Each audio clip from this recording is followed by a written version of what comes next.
Okay, welcome to episode 133 of Convos on the Pedicab. I'm here with the Travis County GOP chair, Matt Rinaldi. State.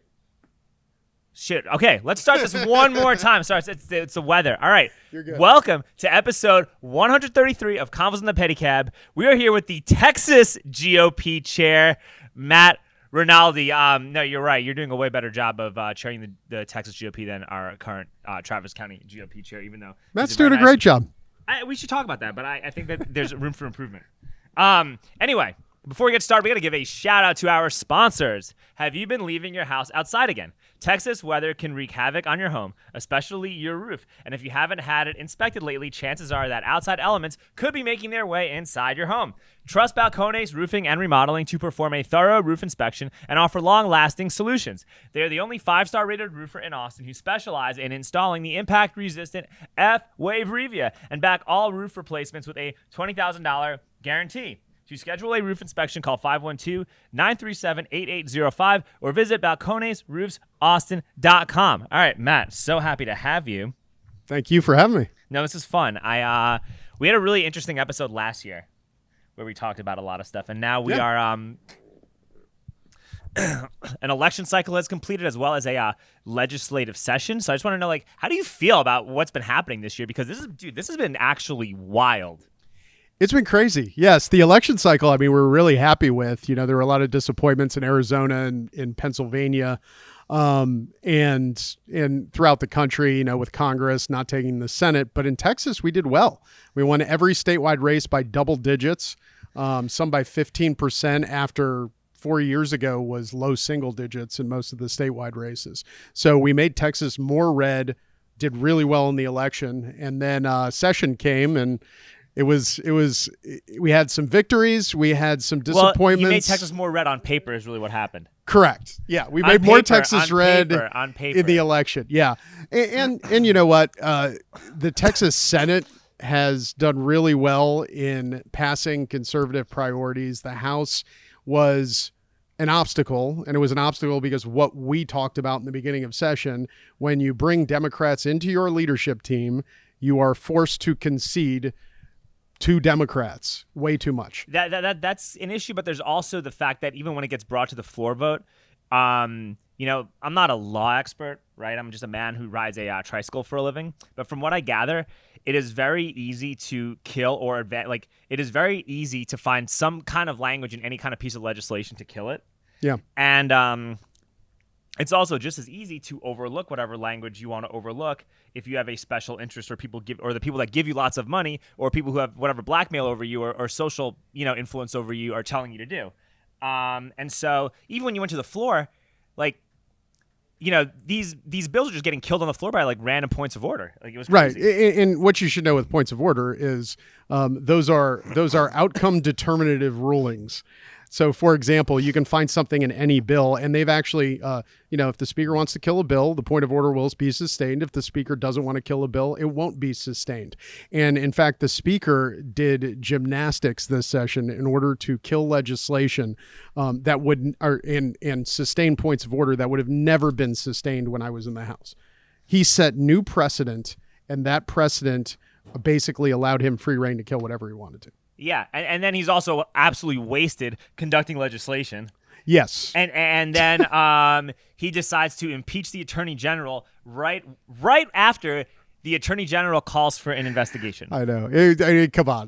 The defense to that, people shared clips after that and said, well, listen to him speaking here. I'm like, he still sounds like no, he has you're still slurring your words. Mouth. When I get drunk, sometimes I can do that and I say, okay, dude, you got to sober up and get it together. That literally means nothing. I know. And then impeaching the Attorney General. just outlandish. Do you think it's going to stick? No. Well, it's not going to stick, but you know what it is going to do? It's going to. I trust the Senate. Well, it's also going to absolve Dade Phelan from making a mockery of this procedure. Does it? I think it's. Well, it kind of does because he's not going to get investigated anymore. That investigation for him being wasted on the floor is kind of done now, right? That was never going to be investigated because it was referred to the House Investigating Committee. And if you notice, the investigations of people who have the right politics go nowhere. The people who have the wrong politics go somewhere. And that's time and time again. So there will be no accountability for Phelan or anybody like him. No, it's a weaponized committee that investigates people who don't share the politics of the speaker, and the people who do, it gets swept under the rug. And people get mad at me for dressing up like a clown at city council meetings. Like literally dressing up like a clown. Literally dressing up as a clown. I make a video delivering a case of Bud Light to Dade Phelan's office, and 2 days later he impeaches the attorney general. Maybe that was causation and not correlation. Who knows? I don't know. Who knows what the reason was? But I think it was appropriate. Very much so. Did you see that video? Yeah, that's good.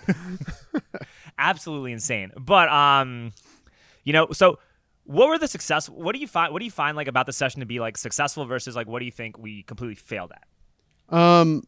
I was very happy with what passed out of the Senate. It showed that when you put your mind to it, you can pass numerous conservative priorities. I mean, the Senate passed legislation protecting children. They passed legislation for school choice. They passed pretty much every single one of their priorities. Well, that's good, but did the House pass those? No, they didn't. But they did pass legislation outlawing porn in schools, addressing DEI. Women's sports. Okay. And it's at the governor's desk right now, right? Sorry, okay, no, it's fine. I got my phone over here. So it's still on the governor's desk, right? Like he hasn't signed has he signed a lot of that stuff yet, or what's going on? He's been holding back. He signed a bunch of House bills. He hasn't signed a lot of Senate bills because he's taking a stand on, for some reason, the homestead exemption.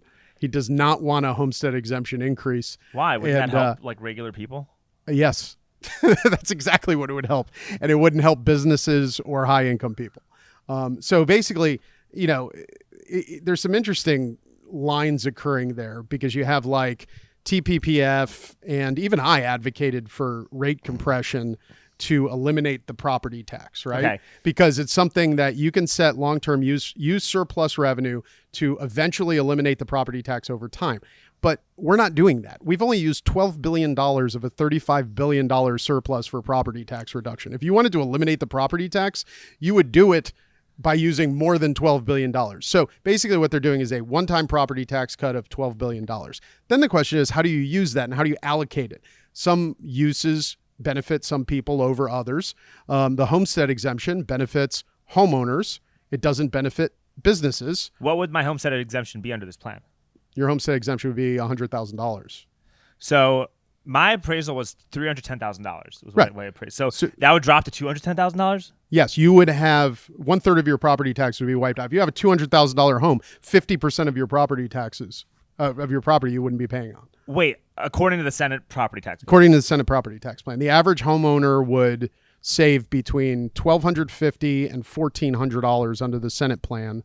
And then under the House compression only would save about $750. Okay. And so then, so $750 versus how much? About $1,250 to $1,400. Okay, so let's just get this straight, and I'm just gonna try to explain this really slowly, like I wear a mask alone in my car or something like that. Yes. All right. So our governor is threatening to veto legislation that will allow. Well, okay. Our governor is basically threatening to continue tranny story time, continue allowing people like me the ability to play women's basketball, and allowing, my imaginary 5-year-old son, Carl, to start having bottom surgery because he wants me as a homeowner to pay more in property taxes instead of less in property taxes. I think the latter part is true. The homeowner's exemption would make you pay more in property taxes. I don't think he's going to veto those bills because they're so high profile, but he certainly may take something like and say, oh, Senator Betancourt, that mud district that you needed in your district or this or that. And he would target vetoes towards senators in an effort to get them to vote for this bill. But which is odd to me because why are you taking a stand on this instead of using that same leverage that you could have used before for child gender modification in the last session or for school choice this session? I mean, there's so many other things you could have used it for. We didn't do anything to eliminate ESG like Florida did.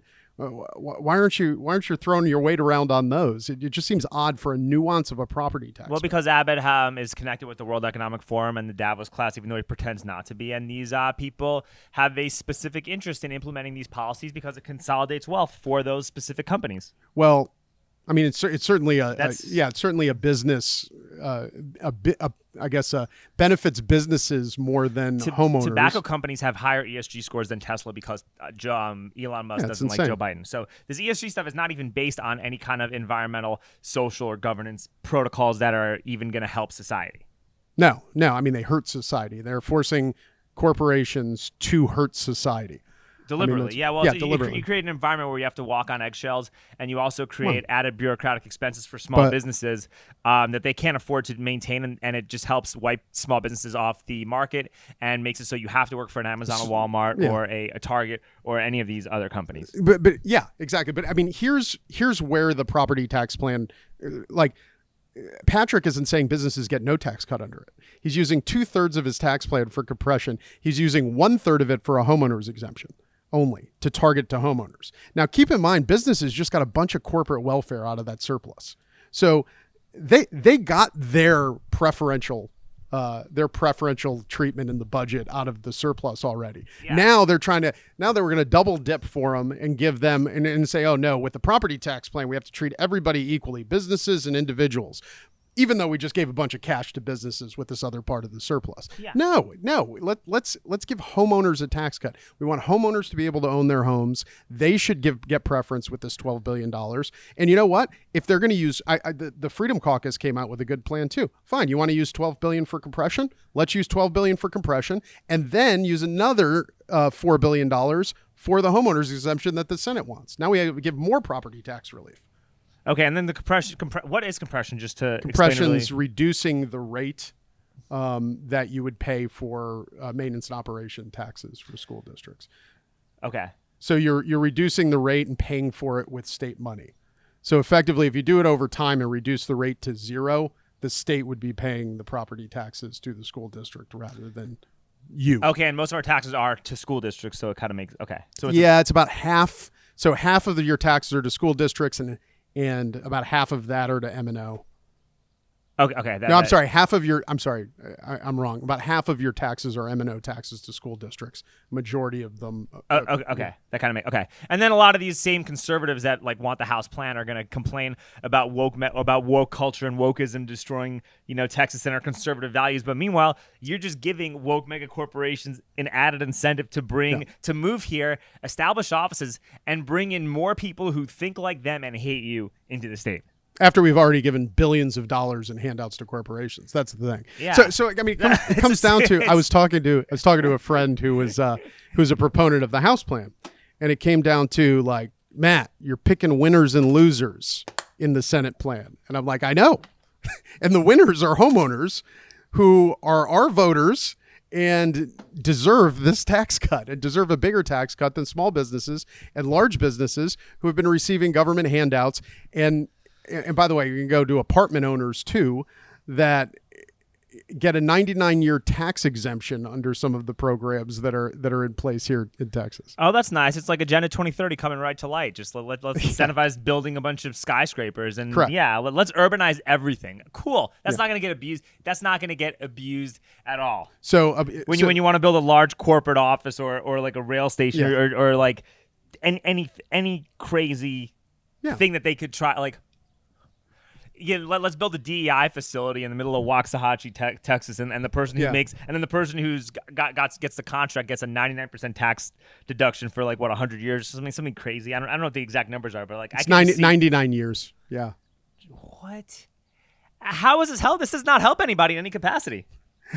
No. It helps apartment owners. It would help people who rent, assuming that savings is passed on. They're not. I haven't seen any data that shows that that's big passed apartment on. owners do not pass savings on to their tenants. Yeah. That doesn't happen. You know who passes savings on to their tenants is single family homeowners will pass the savings on. Yeah, and the homestead exemption helps lower income homeowners more than higher income homeowners because it's a greater percentage of their home. Yeah, and also, the less look, people who make between $100,000 to $1 million of the year pay the most money in taxes, and they are the ones who contribute the most to supporting small businesses and actually generating our economy. And the more you help those people, well, the more your barista at the coffee shop gets tipped, the more likely you are to take this pedicab instead of having to ride on a scooter. So it really does help it really actually does trickle to everybody. Yeah. No, it does, and homeowners need the relief. They do. Yeah, but then they're gonna say, well, what they'll say with the House plan is that, the most vulnerable benefit from the House plan because now we could build more affordable housing with this. Like, you know what I mean? Like, I could see them saying some rhino gymnastics. Like, they're gonna do some gymnastics like that. Yeah, no, I understand. I mean, the way you make housing affordable is, as we've seen from California in the opposite direction, is you make it easier to build houses. I mean, that's generally it. You increase the supply in the market. Sort of, because if you overbuild and you just create a bunch of attractions and you just create, it's about balancing the supply with the demand. And also figuring out the types of people that you attract. Like if you build a bunch of houses and then like Facebook opens up 10 offices here, you're not going to make housing more affordable. Right. I mean, you got to build houses for the people that are there. But if you make it easier to build, construction companies, builders will respond to that demand. So, I mean, and you'll get more blue collar labor. And what you get, what you get in California is if you build a new house, you have to add $50,000 in solar panels to the roof, which increases the cost. You have to add a gas, electric stove that meets their environmental guidelines, and all that increases cost. That makes sense. Are you allowed to pay your property taxes with Bitcoin in Texas? I don't know. That's something to look into because I think something like that could also help make things more affordable too. Yeah. Have you? We talked about Bitcoin last year. I still don't know anything about Bitcoin, nor do I understand what it is. Well, I know what it is. Okay, Matt. I just don't get it. Did you have any opportunities to make friends with anyone like the Texas Blockchain Council or anything like that? No, I do have a lot of friends who are very big on Bitcoin, and I think, I do agree that we should be able to use it more instances to pay property taxes, to free the economy up, and of course get away from the digital currency that everybody's trying to use. That yes. Yeah. I think that having there's no better way to actually protect your freedom and sovereignty than to enable more people to have self-custody of their own finances. Agreed. And that should be I honestly, you look at the Texas Lege GOP priorities, that should be like number 1 or number 2 on the list is increasing Bitcoin adoption and increasing financial literacy and the ability to self-custody your finances, because that also is how you bring people who are on the left across the aisle. Yeah, because it's in the platform. like that is stuff like for everybody, right? Like owning Bitcoin's for everyone. Yeah, it's in the platform, and we do want more freedom in monetary policy, and we want you to be able to own your own money as well as your own home. Yeah. So, and I mean, we've seen now through COVID, through the inflationary period, how the government's used control of the money supply to effectively tax people, which is what they're doing. They gave out a bunch of money during COVID. They gave you $1,400 and then gave out the rest to their friends in business. Yes. And now they're taxing you for it and by decreasing the value of your money. $500 a week, and they did all that stuff. And only a small amount of people actually, like percentage-wise, actually spent that money on Bitcoin. Right, and your federal taxes didn't go up, but they just devalued the money in your bank account by, 20% over the past couple of years. Yeah, and then they're gonna blame it on greedy corporations, but the corporations have been greedy for decades, and you didn't get this type of inflation, so it doesn't make sense. Yeah, I mean, corporations have always been greedy. They're always greedy. I mean, in a competitive economy, corporations are greedy, but they're generally not greedy in pricing policies, since if you price too high, they don't make money. Yes, and if you price too low, you can't sustain your business. So it's just our job is very good about that because we respond to how the market is. Yeah. Exactly. Like in during ACL, I'm not taking you downtown for less than $100 during the out crowd. Yeah. In January, I will take you from Zilker Park downtown for $20. Yep. Yeah. It's like when I was in law school, the Boston Marathon, we'd sell our parking spaces for like $40. Yeah, and then normally it's like free or $1. Yeah. Yeah. So that's how an economy should work. Yeah. This episode is brought to you by Balcones Roofing and Remodeling. Have you been leaving your house outside again? Texas weather can wreak havoc on your home, especially your roof. And if you haven't had it inspected lately, chances are that outside elements could be making their way inside. Trust Balcones Roofing and Remodeling to perform a thorough roof inspection and offer long-lasting solutions. They are the only 5-star rated roofer in Austin who specialize in installing the impact-resistant F-Wave Revia and back all roof replacements with a $20,000 guarantee. To schedule a roof inspection, call 512-937-8800 8805 or visit balconesroofsaustin.com. How do you feel about the direction that our culture is headed in? Not good. You think so? Not good at all. Why do you feel that way? I mean, when you have the White House flying a pride flag at a more prominent position than the American flag, having people topless on the White House lawn, I think our culture's degrading. Do you think I don't lack think of sound money and cultural degradation go hand in hand with one another? I never made that connection. I'd have to think about that. You don't think one. so? There's a fun website to go on. It's called WTFHappenedIn1971.com. Yeah. And if you look at a lot of the stuff that's happened with how our culture is degraded, a lot of things have kind of happened at or around the same time that we went off the gold standard. I would argue that's more correlation rather than causation, and a symptom of a society that's degrading in all areas. Well, when you degrade the money supply, you have the culture has to degrade by itself because you de-incentivize the ability to actually work hard and have a family. And in order to actually be able to do that, you need to have a certain set of structural values to maintain that. And if the incentive isn't there, you're less likely to want to have those values. Okay, I see where you're going. I do believe the dual working household, the necessity for a dual working household to pay bills, and maybe a mother wants to be a stay-at-home mom and raise her kids at home and can't do it because they need to pay the bills. That does lead to cultural degradation, I think. Yeah. I think the biggest issue is, listen, you have a society will have religion.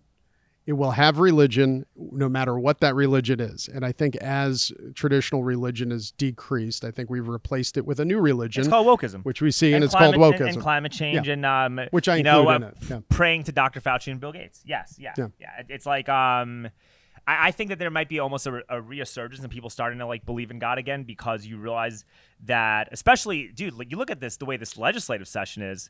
I mean, I was making jokes about it even the first day. I'm like, well, what I got out of the first like 3 days of this of being in the Capitol is learn how to grow your own food and buy Bitcoin, because these people are not coming to save you in any capacity whatsoever. And if you you just look at how we've been let down by our elected officials, how you no longer can trust any expert on any given topic. Well, like based on just process of elimination, the only thing you can put your faith into should be God. Just considering how I can't think of, I'm kind of stumped in my word choice, but just considering how faulty and flawed and just completely out of touch every other institution, just basically like when you just consider how every major institution has completely failed you and you just look at how every institution is a complete and utter joke. Yeah. Just by process of elimination, you have no choice but to believe in God. So I think that's actually it might look really bad now, but sometimes things are darkest before like a resurgence. Yeah. And I think that a lot of people are coming to that conclusion, and you're going to see, I think if people continue to communicate this in a way that's positive and encouraging and not like in a way where you proselytize religion, you could see a lot more people my age and younger like returning to those traditional values, especially since like something like Bitcoin and the embracing of sound money is becoming a thing now. And it was not a thing for 50 years, and you see what happened.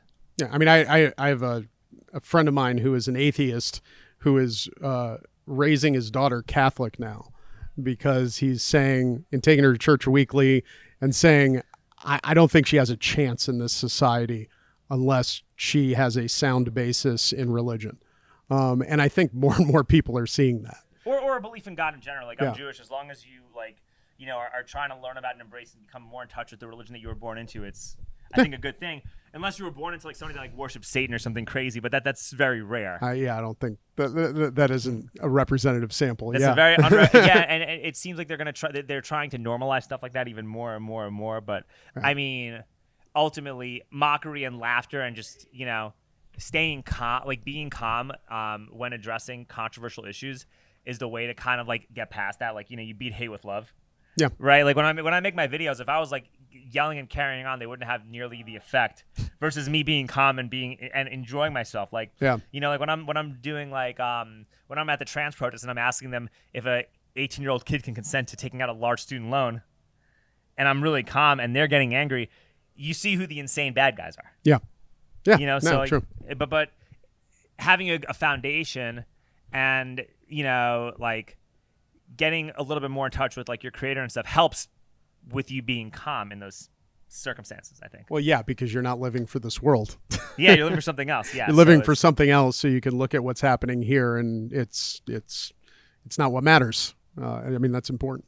It is important. Yeah, I mean, what you do does create your own heaven and hell while you're on this planet, and it creates something within your soul. But yeah, like it's not instant gratification is not that important. Yes, considering like it's about building a legacy and doing what that inner voice tells you to do is what I think. But did you know that when did Roe v. Wade get overturned? Last year. No, not last June. That's not what I meant. Well, when did Roe v. Wade get implemented? Sorry. Implemented 1973. When did we get off the gold standard? Same year. I would assume since you're asking. 1971. Okay. Yeah. When did modern feminism start gaining steam? Yeah, in the early 70s. When did no fault divorce become something that became accepted? 60s, I would think. Around the 60s, between the late 60s to the early 80s. Yeah. Do you not think it's like a little bit odd and strange that these types of events and these types of things that otherwise would never have been like a mainstream focal point get normalized right within that same window of going off gold? I mean, if you're doing things to destroy a society, generally happens at the same time, right? I mean, and that's what's in common between those things. And it's also about like creating revolutions too. I mean, it's all, yeah, it's like when you're talking about wokeism, you're talking about climate change, you're talking about you're talking about sex changes for kids, you're talking about degrading the money supply, you're talking about just people from within destroying society in any way that they possibly can so that they can replace it with something different. Yes. And then when you create a like dependent, uneducated, sick, misinformed, and emotionally unavailable public, emotionally disconnected public, while like you're not fighting for any of the freedoms and liberties that people were worried about losing during COVID. Yeah. Yeah. And I mean, with COVID too, it was about control. And I think everything you just mentioned is also about control. Well, I mean, here's another thing too, is that like this whole CRT DEI stuff, like it was being taught and it was in schools and in the media, but it started mushrooming after COVID. Yeah. Why do you think it started mushrooming after COVID? Because the more like, when you get taught to sit and who are the people that were like, who are the people that were teaching this by and large, that were at the conferences that were talking about how to implement it? Did these people seem like people that love living in America? No. It was like, woke SJW trust fund hipsters with purple hair to seem edgy, talking about how and why they dislike living in America, and they're going to pass those lessons on to, one or two generations of kids. And then, next time there's another crisis, well, the Constitution's outdated, bro. It's white supremacy. It's this, it's that. Yeah. You saw it. I went to San Marcos. You shared that video, I think, right? Which one? I went to San Marcos and got a petition where I got asked kids if they wanted to sign a petition to abolish the Constitution. Oh, yeah, I saw that. Yep. Yeah. Well, they're not being educated. That's why.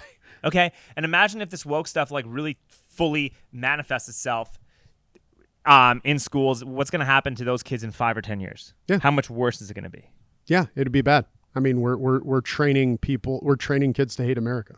I mean, one of the good things that I've seen is when you're looking at polls of Generation Z and people and kids in school now, you're seeing a backlash, I think, against the last 3 years. I think you've seen an overreach. I think people are rebelling against it. I hope it continues and is not just a blip. But we've even seen in the last 2 years, like more kids believe there are two genders. More kids believe men shouldn't compete in women's sports. We see a backlash against what we've seen occur in the last 3 or 4 years. Yeah. And I think a return to sound money and embracing something like Bitcoin is what keeps the momentum going and actually reestablishes just a healthier foundation that doesn't infringe on people's rights. Yeah.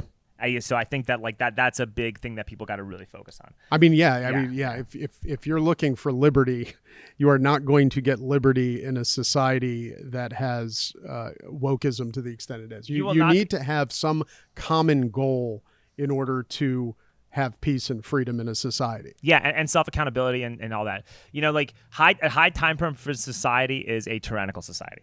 Yeah. That's the basis of it. How do you feel about the presidential election? It's interesting. Yeah. What's your thoughts on that? I mean, I think you're seeing kind of the pre-Trump, I guess, elitist consensus. I don't know what you call it, the dead consensus, the elitist consensus of two parties that were looking out for, corporate America, rich people, leaving common Americans out of it. And I think you saw that change in the Republican Party in 2016 with Donald Trump, where it was, looking out for working class Americans, traditional values, closing our border, and not getting involved in a bunch of foreign wars that don't affect us. So I think you're going to see that continue, since it's basically a two-man race between Trump and DeSantis, and both of them are not part of that old consensus of endless foreign wars and corporatism. I agree with that. How do you feel about the Trump and DeSantis beef? I mean, I don't know that there's a beef other than they both want to be president. I mean, so you think the Twitter beef is just all made up clown stuff? I think I mean, and I do think most of it's coming from the Trump side, and I do think a lot of those Trump's put a lot towards a lot of his campaign work towards influencers. However, what I have to say is what you have is, listen, Trump's beating up DeSantis almost from the left, saying, "Oh, all these woke cultural issues don't matter," and it doesn't make any sense until you see that, like, that's DeSantis's whole brand, right? You're not going to out anti-woke Ron DeSantis, right? No. So trying to position yourself in the race, Trump is trying to focus on economic issues, on inflation, on other things. And that's why I think he's trying to shift the focus of the race. I mean, that's cool. But he also, we printed 2/3 of our money supply under Trump in the last year. Yep. And we had record low interest rates because he bullied the Fed into having record low interest rates. And if you own investable assets, Trump is great. But there's got to be a perspective that, Trump is good for your portfolio, but all of that stuff about, hey, he's fighting the deep state and he's going to go after Fauci and he's going to go after all these bureaucrats and he's going to drain the swamp and all this stuff. Like, you hired Scott Gottlieb to be your FDA chair, dude. You're not draining the swamp. You're just going to help my stocks and investments do better. And that's fine. And you're going to have funny tweets, and we're not going to get any kind of authoritarianism while you're president, not because you're like this great guy, but just because nobody wants to work with you or coexist with you to actually do authoritarianism. So as a country, we'll be better, but it's by accident. That's why I think, less foreign wars. DeSantis has a very compelling argument on economic issues as well. So when they turn to economic issues, start talking about them, I mean, DeSantis is going to say, look at the amount of money we spent. Yeah. And not only that, but I mean, look at the fact, like, he's going to say President Trump endorsed Paul Ryan, and there was a building campaign against Paul Ryan. He introduced Rona in the GOP for the national GOP chair. Trump introduced Rona, and DeSantis introduced Harmeet Dillon. Right. And Trump's head strategist was at the meeting with us trying to whip votes for Ron. So, yeah, obviously it was, so you have, Ron DeSantis, I think, is more of an anti-elitist, anti-establishment figure and has shown results in that area. I mean, go on the Florida Health and Human Services webpage. Look at the tweets from his Surgeon General, right? Right. He's the only, they're putting out guidance that health officials can use to justify, not giving puberty blockers to kids. No other state's done that. Texas hasn't done that. We don't see any guidance to health officials that can be used in a court case if they're sued for malpractice that they can use. Every administrative agency in Florida is at one right now, is of one mind with the governor. And I have not seen any other governor in any state do that. That is good. There are also dangers to that. If somebody were to, God forbid, get too power hungry or get power drunk, or something else could happen. There is something. Democrats do it, though. Yeah, I know. So I'm not good for anybody to do. I'm just saying that's the one. I'm just saying that's the one devil's advocate thing to pay attention to. Let's say he stops doing. Let's say you get into, like, look. Sometimes women are different versus dating them when you marry them. I'm not touching that. Go. Well, I'm not married, but I'm just saying, like, that is something to think about, right? It's just like, it's something to keep your eye on. So it's like, okay, well, he's great now as a governor. But let's say just in case when we become president, something happens and all of a sudden like you get like catfished or honeypotted, there is something reassuring about not being able to get along with any of your staff or bureaucracies, because then sometimes the best intervention is nothing happening. But when that But when that happens, the staff becomes very powerful. It's okay when you have legislative versus executive branch gridlock when nothing happens. But right now, when that's happening, you're having an administrative state that's making all the laws and running out of control. In Florida, they changed that. Okay. And that's the only state I've seen anybody attack a state level deep state, sort of. Yes. And change everything. And I like DeSantis. I'm just saying this. I'm asking questions just because it's good to, Oh, I know. It's good to like throw darts at the board and see what happens. So Yeah. I'm just doing this to ask questions and talk this through. I think when this is probably the most important election in our lives to determine if we still live in the United States. It's important to like ask challenging questions about people, I agree. even if you like them. Because I have friends who work for InfoWars and they're all on the Trump team. Yeah. And they were saying that DeSantis has been groomed by Karl Rove and all these other people. And, because he was like a member of Congress. And like, there was also stuff that I heard when he was a lawyer at Guantanamo Bay, and he like, inmates would confine certain things to him. And then he would like tell his higher ups that they were, he would like kind of like use his position to like report inmates for kind of doing stuff. And then they would get I never heard of that, but Harrison Smith. I heard the Rove thing, but Trump hired Rove for the 2020 election as a strategist. So I don't know where that comes from. That's what I'm saying. Well, I mean, that's what I say. Like Rove, Paul Ryan. You got Trump endorsed Paul Ryan. Trump hired Karl Rove. So I'm not seeing those as good. A lot of things too, as I've noticed that like we talked about this last time, and I think like communication is a key to like shaping a narrative and determining where people stand. And generally speaking, like being able to speak in a way that's short, succinct, and to the point is kind of like something I'm going to trust a lot more than long form rambling essays. Yeah. Especially if they're in all capital letters. Yeah, some of the communications are just bizarre so far this presidential race. And some of the people that are on this influence team, it's like, are you doing this because you really believe Trump is doing this, or are you like kind of like in this echo chamber because you're going to get the social media views, you're going to get the endorsement appearances, you're going to get the invites to Mar-a-Lago, you're going to get the ambassadorship with Turning Point USA. Yeah. And so then you just become pressured to saying it because you just want to be part of the group. Yeah, I mean, so that's like, the problem. There is that. It's like you almost like doppelgangered toxic influencer culture just on the right. And a lot of that team would not be employable outside of that group. So their future success hinges on the success of that campaign. Yeah. Which Alex Brycewicz, like, I don't know why, like you listen to this guy tweet. I don't know. I mean, he might be cool in person, right? Yeah. But like, you listen to this guy tweet and you're just like, bro, I don't want to like go out and have drinks with you. You know what I mean? Like, I don't want to go hang out with you on like a Friday night, right? But then you see like this guy Chris Nelson, reopen Chris on Twitter, and he just seems awesome, and he's like a big DeSantis guy. Yeah.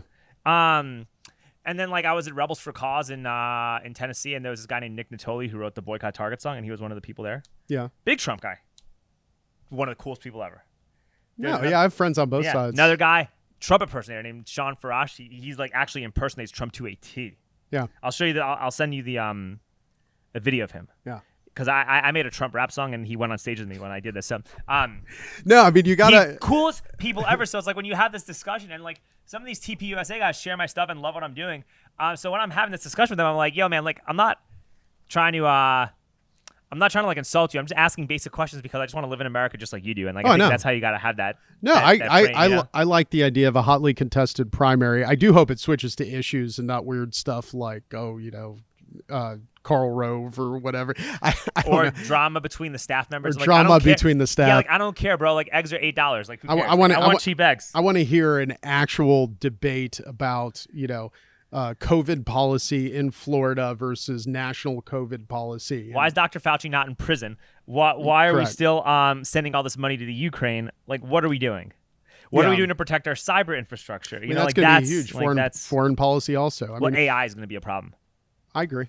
But I think they're making AI to be more of a problem than it really needs to be. I think that one of the ways to create a new world order is to prime society into like uniting against a common enemy, and it just seems easy to just say it's robots. Yeah. It's also a really good like if white collar workers get automated out of jobs through AI, it's a lot easier to pitch CBDCs because now they could be like, now it's the case for universal wage, and then the progressives start, really getting behind it and like bullying you into trying to accept it, just like they bullied you into accepting lockdowns and mandates. So like, I'm having my thinking cap on to just kind of envision like what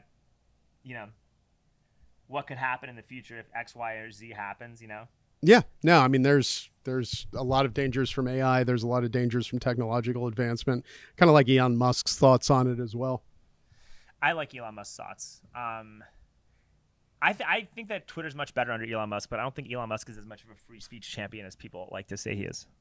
Yeah, I mean, it's hard when you have a whole organization under you that is implementing day-to-day operations. But it was impressive that with the Daily Wire and What is a Woman, when it was being censored, I mean, he stepped in immediately and took care of it. Well, that's good. That's a good thing. That's good. And it's good that, like, Tucker Carlson's broadcasting on Twitter, and, like, the narrative about the entire narrative and the trust in media, like the narrative and our view of media and our consumption of media and how we get information, it's changing in, I think, a mostly positive way. Yeah.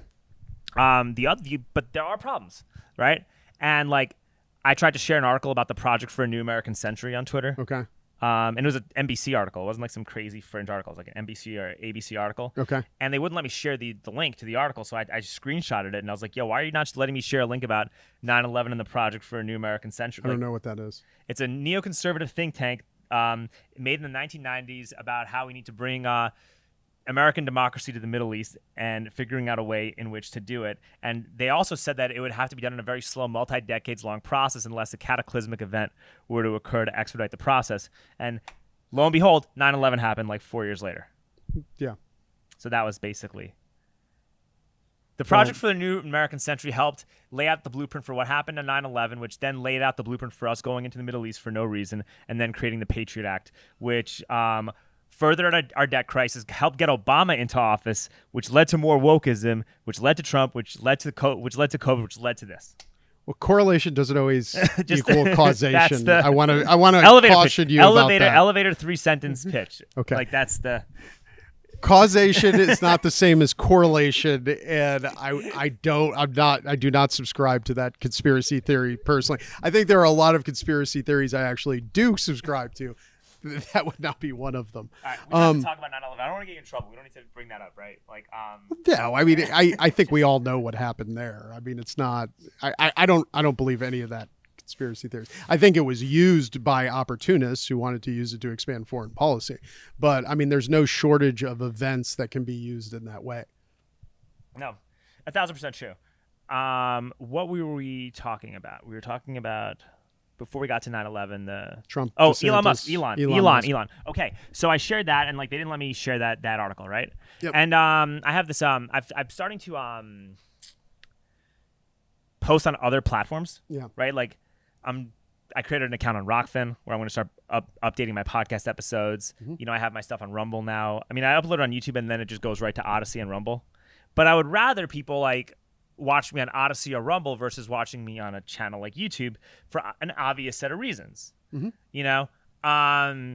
And there's also a new social media protocol called Nostr, and it's like a Bitcoin based protocol where you have so you have like a public key and then a private key to like log in, right? And so nobody could censor you, nobody could like take you off the internet, nobody could suspend you, nobody could shadow ban you, and nobody can do anything because they have to have access to your keys in order to be able to have any influence on your account. So like the stuff that you put out is actually shared based on whether or not people want to listen to it versus a group of centralized figures controlling how information gets spread. Yeah. Every time I try to post my pub key for Nostr, or there was a time where I tried to post my Nostr pub key in my profile, my engagement plummeted. My engagement would plummet on Twitter whenever I would share anything Nostr related. Interesting. So that's my Elon concern. So Elon, if you're listening, there's a better chance of getting struck by lightning. But it would be cool to fix that, you know? Or it'd be cool if Tesla started accepting Bitcoin payments. Who knows, Yeah. Although being able to tip and get creator revenue through Twitter is good. and a lot better than the Yeah. previous regime. So Yeah, that's and positive. less censoring and Huge positive. banning Huge. for dead naming somebody or misgendering somebody. It's fucking crazy. It's nuts. Hey, do you remember that thing I sent you a few months ago about that bar owner in San Antonio? Refresh my memory. Vince Cantu is the owner of a bar called Moses Rose, and they are trying to eminent domain. The city of San Antonio and I think the Texas Land Commission and the Alamo, this company called the Alamo Trust, is trying to eminent domain this guy's bar. Okay. To build like a museum commemorating itself to the soldiers who stood up and died at the Alamo. And so you're basically is it part of the reimagining the Alamo project? Yeah. So you're basically creating a museum for people that died defending their property rights, and in doing so, you're literally disregarding somebody's property rights. Ironically, and so that they're doing this, and then they are lowballing him on offers. Oh yeah, and because it's like a $12 billion project with like a $600 million like economic impact or some insane amounts of money. Okay. And he's the city council wants to eminent domain him. He's trying to go to court for this. They're offering him like insanely insulting lowball offers. Don Buckingham, the Texas Land Commissioner, is insulting him and patronizing him and calling him selfish and saying that he doesn't want to argue in good faith when it's his own bar and you shouldn't even be eminent domained at all if it's your property. And I don't know. I just think it would be cool if like the Texas GOP and some prominent voices were to like, I don't know, speak up for him or reach out or see what they could do, because that what happens to that guy's bar could happen to anybody. Good. And by the way, just admittedly, I know nothing about that case whatsoever, but since you talk to me about it, I'll look into it. I don't know anything about the facts of that. Exactly. It's something that's a huge deal, and it doesn't get shared. You know, it's like imagine if people didn't share Shelley Luther's story with her hair salon. What would have happened? How much different the state of Texas would have been if people didn't share Shelley Luther's story. Yeah. I mean, we might have been closed for months on end. This shop might not exist. We might not even be doing this podcast if it wasn't for that lady opening up her hair salon. When you really look at it in retrospect. I mean, when you look at it in retrospect, I mean, Georgia and Florida opening months before we did was I think the cause of us opening also. Thank Kemp and DeSantis. Yeah, and then Trump turns on Kemp, and DeSantis became a globalist rhino after he won his race by 20%. I got to tell you, my heart sunk that day so much. I was just because I thought that was the biggest injustice, the COVID lockdowns that we've ever sustained as a society during my lifetime. Yeah. And then Kemp comes out bravely, opens up Georgia, and then Trump says, "Oh, it's too soon." Come on, just because you don't like the guy. I mean, you don't like the guy. He has a good policy that he's doing. He's trying to save the other states, and he gets criticized for it. Yeah, but then everyone says he's fighting the deep state and he's fighting the globalists because they have to make up stuff and do mental gymnastics. Like, it's so insane. It's insane. But I love the people. Unless the globalists compliment him. Then yeah. But look, generally speaking, I'm not voting for Joe Biden. But no, we got to get behind the nominee. So how do you feel about RFK Jr. though? How do you feel? Sorry, slow down. How do you feel about RFK Jr.? Okay, he's a liberal who I disagree with on virtually most of his policy positions. Oh, that being said, interesting.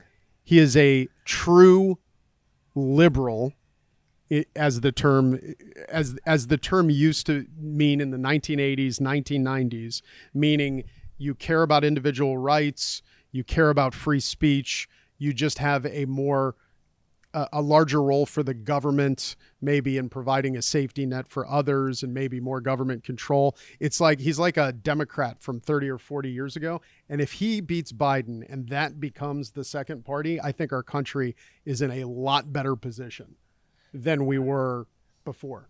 Fully agree. I mean, think about it. If your two choices every election are somebody like RFK Jr. and somebody like Trump or DeSantis, I'm feeling much better about my country in the future. I think RFK beats Trump. I think DeSantis, it becomes closer. Yeah, I mean, I think RFK in the general election would be tough for. I think RFK, to be honest, might be my number one choice. Yeah, no, but it doesn't really matter because the DNC is not going to even let him win anyway. So you have to have that discussion and figure out. He is still a very liberal Democrat. He's buys into the climate change nonsense. Wants to punish individuals for that. So Matt, he is still a dyed-in-the-wool liberal. That said, he's not crazy. He's not crazy. I think you should listen. He's not a leftist. Have you been listening to some of his interviews lately? I would think he's more in line with what your beliefs are. And you have a far different ideology than I do. You think so? I think we have a lot in common. So, we do. But I'm just saying you are a different ideology than I am. I think I'm more I think you're a little more traditionally conservative. I don't know about that. No, because traditional conservative, I'm thinking of like Paul Ryan. Yeah, fuck those people. Okay. I'm thinking more of like a national conservative or probably more populist. But and I look at you as more libertarian. I think RFK Jr. is what I would think in a healthy society the opposition party should be. I mean, that's basically it. No, I agree. I fully agree with you. All right, Matt, how do we get a hold of you? We are at I'm at TexasGOP.org, or I'm on Twitter at Matt Rinaldi TX. Excellent. And you don't do the Texas GOP account, do you? The what? No, I don't. No, you should. No, I'm all right with that. I leave our comms guy to do that. I'm just saying. I know. I'm just saying. Anyway, Matt, thank you so much. Appreciate it.